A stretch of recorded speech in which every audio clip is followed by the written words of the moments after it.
Yeah, my slides aren't that good. I got to work on it. Guys are like Ben Finley was making jokes on the sideline. Like, we got to start practicing that. But yeah, that's pretty much it. Go ahead, Brett. Yeah, Coach said you were aware of the Wake Forest game before you came out to play tonight. How much did that kind of add to the motivation, or was there already enough motivation to bounce back after last week's disappointment?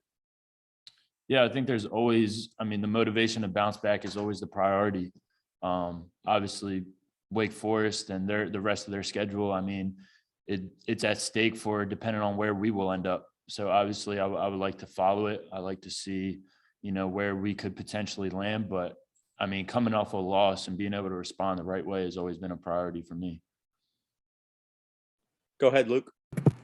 Devin, at the end of the second quarter there, you guys had some trouble getting traction on offense, but it seemed like everything just started to click at once. And obviously you got the touchdowns on defense and special teams too. But what happened on offense? What were you guys able to get working there that you hadn't been to that point?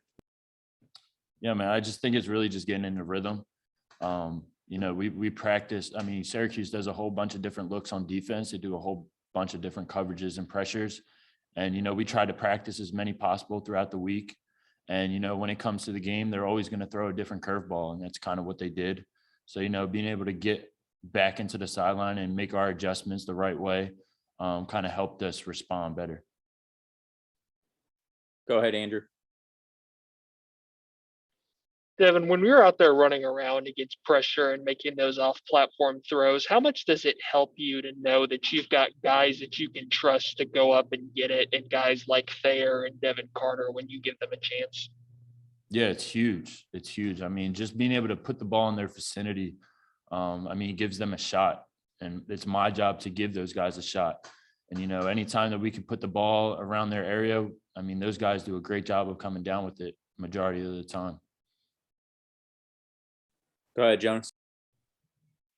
Devin, against this defense, it was pretty important to get some traction on the ground. How big was it to see Bam and Ricky break out some big runs, especially see Ricky get back in the end zone? How much they helped you out today getting some ground game going? Yeah, it was huge. We knew coming into the game we were going to have to establish the run before we took some shots, and I think that's exactly what we did. Credit to our offensive line, our tight ends, even receivers too, being able to block in the box.